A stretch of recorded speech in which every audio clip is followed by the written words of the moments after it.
Alright everyone, how are we all doing? Welcome along back to the Cookie 6 channel today, where we're talking more football. We've just finished watching Coventry versus Stoke, Coventry away from home. A great result, mate, wasn't it? Fantastic. Oh, by the way, joined by Matt SB. If you've not subscribed to him already, which you probably are subscribed. Forgetting to introduce me. Yeah. Not just the win today, but 3 wins in a row, 4 wins in 6. Climbed another place at the table, and the goals today as well. Sexy goals, mate. Yeah, sexy football. Another clean sheet as well. I'm getting bored of being happy now. It's just like honestly, continuously good results. Yeah, honestly, it's mad, isn't it? But like, let's start with the result just as it is, right? How many clean sheets that in a row? Three clean sheets. 3.5 games now. 3.5 games without conceding a goal is really, really good. Underrated. And hopefully that continues. Can't see it happening for much longer, but you never know. Maybe, potentially, Rotherham and Blackpool to come. Yeah, we just discussed the upcoming games, and they look more winnable than the games we've just won. But in the Championship, that doesn't count for anything. Honestly, we've got to take those games seriously. And the weird thing is, I didn't discuss this in my video, so you get an exclusive content here, is with the games like Stoke, Sheffield United, Cardiff, we weren't the favourite, and those 3 teams kind of went at us a bit, and that kind of played into our game plan. If we're going at Rotherham and Blackpool defensively, they'll probably be set up a similar way. Rotherham will come to Coventry and be a bit conservative as well, so we don't know if our game plan will work against them. I don't know if we now need to be the team to go at them, but that could ruin it for us. Could do, but I also think we are an attacking team. Like this team isn't too dissimilar to what we had last year, and that was a team that battered everybody but couldn't put the ball in the back of the net. And which different to today's game, where for some reason we could put the ball in the back of the net. Now I said it in Matt's video, it's because Gyökeres didn't have a shot. And if Gyökeres had some of these chances today, we wouldn't have won 2-0. Could you have seen that? If Gyökeres had Allen's, he wouldn't have scored. No, I think I agree. Looking at his sort of conversion rate to shots, brilliant finishes today from Allen's one was a weird one. We don't know if it was because the player slide tackled into him, that's why it scooped in. Definitely a slide tackle goal. But happy for him to get the goal, and Hamer, great assist for that one. And then Hamer's goal, we've been spoilt today. We've been spoilt. Yeah, I mean, it was good. Hamer was like a key role in both of those goals. So the first one, and we mentioned this in your video as well, but because of the way we set up for today's game, the 5-4-1, you saw 2 attacking midfielders that run straight down the middle of the pitch. And as defenders, I think they had a back 4. That must be terrifying. And you're outnumbered already. So Jamie Allen's charging towards the goal. We're about to see it here. Look, he steps forward, that centre-back, and Jamie Allen's free, and he gets slide tackled, and he's going to feel like Thierry Henry, but ultimately it's more Thierry Henry, isn't it? And right in front of that fantastic away support, may I add. Yeah, like always. Obviously, we didn't go to the game today, but like the difference that following can make, and the fact the Coventry fans have like really stood by us through being bottom of the table and a bad run of games so far this season is testament to the fans. Everything looks like it could be coming together for Coventry now. Yeah, it's looking good. We just watched Hamer's goal back there on the highlights as well. Such a good goal. Picks it up from just inside the halfway line, runs down the left, goes through 2 players. You see what that means to him as well. Look at that celebration. Like, after the frustrating start to the season he's had with the 2 red cards and the criticism he's probably rightly come in for. Oh, definitely, yeah. But today we've said he'll probably be man of the match. We'll obviously give a mention to Carl McFadden, who we'll also say would be up there.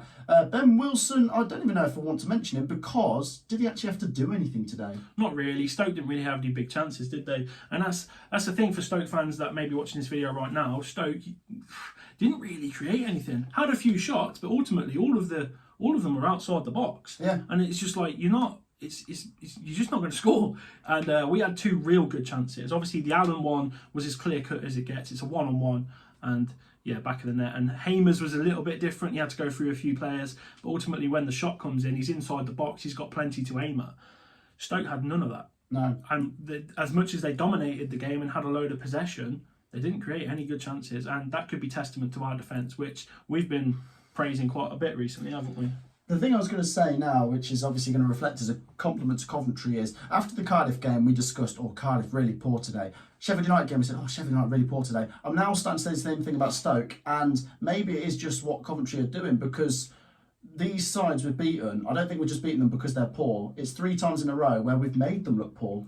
Well, yeah. Our game plan's working. This defensive strategy, like they're reduced to long shots today, Stoke were. Yeah, we're making games dogged and rough for teams, aren't we? And I think that's that's one big thing. But we're watching the highlights back here, and all of Stoke's shots are coming from outside the box. Never any doubt after we got our second goal that we weren't going to win that game. No. Stoke could have scored 1, but they never looked like scoring 2. No, well, I mean, even 1. Are we saying that? Because every shot in this highlight package is outside the box. You're right. And like, it's got to be hero stuff for that to go in.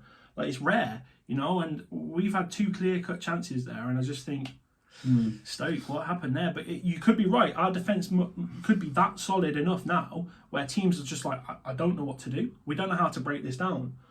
And it's really good. But like, we were talking about Eccles on stream. How good has he been in midfield? Yeah. I don't want to see the guy ever at right back ever again. Robbins has got a headache here because Ben Sheaf's got to come back in somewhere. But Hamer was fantastic. Allen scored. Eccles was good. The thing is, though, Palmer's an attacking midfielder, so I don't know if he comes out. He comes up, yeah. Palmer was okay. You've got O'Hare coming back. Kelly's nearly back. It's looking brilliant. Everything seems to be falling into place for Coventry now. The World Cup could come at the worst time possible. Honestly, a bit of an annoying time, if we start to pick up loads of like good results going forward. But the important thing is we've still got 5-6 games till then, so let's do this good run up until the World Cup. Then everyone should be fit come the second half of the season, if that's what we're going to call it. That could be also into our favour a little bit, couldn't it? Because those players that aren't fully fit have that time then to sort of... That'd be the case for every team, though, wouldn't it? Yeah, I suppose, but us at our strongest, I think we are a top half team. At our absolute strongest, right? The disadvantage at this point, Cookie, could be because Coventry are playing so well. I'm worried about how many of our players are going to get call-ups to the World Cup now. Gustavo Hamer, mate, if he plays like that, bloody hell, they're going to drop Neymar, isn't he? He was genuinely class today. Honestly, though, like... But no one's ever doubted his ability. No one's ever said anything about his ability, Hamer. He is very, very good player. He's a very good player. The guy's a liability. That's his only problem. You can't keep getting red carded and having all these suspensions because it's like, we need you on the pitch, mate. Like we've got you to play football because you're good. Well, we don't want you to see you like having a little jolly at home doing nothing because you keep getting red carded. Yeah. That's his only downside, I would say, and he's arguably one out of top best player maybe, or would you go O'Hare? O'Hare's my number 1. Jokeres and Hamer are my number 2s and 3s. Yeah, Hamer's still like from the midfield anyway, the deeper midfield, a quality player to have there, and when he plays alongside Sheaf and Eccles now, it's like Eccles is really going up the pecking order, isn't he? Really, you think about it, because when Sheaf does come back, because he will, I think Sheaf's gonna go in, but Mark Robbins is gonna look to that next game and think, do I drop Eccles? And Eccles is the golden boy. So I don't think you can. His work rate's fantastic.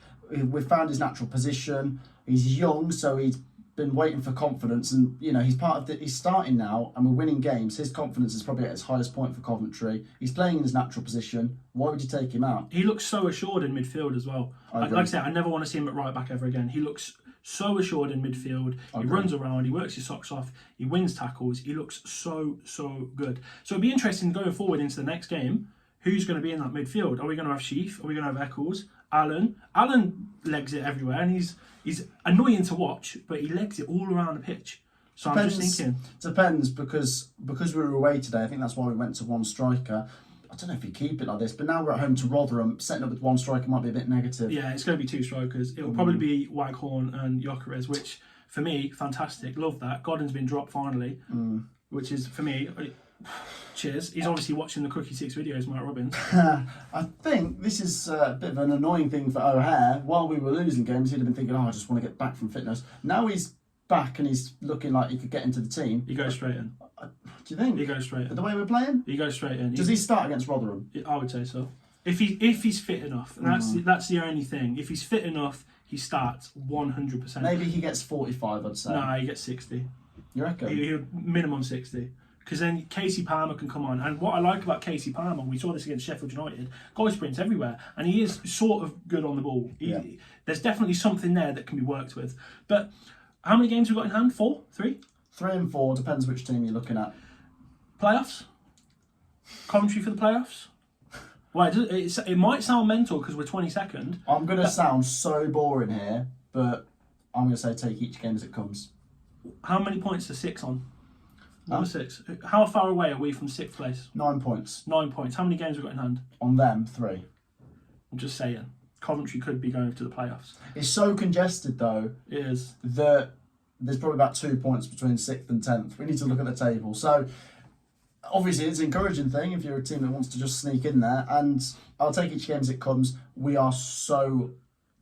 It'd be so typical if we go and lose 2-0 to Rotherham. No one's going to want to play us right now.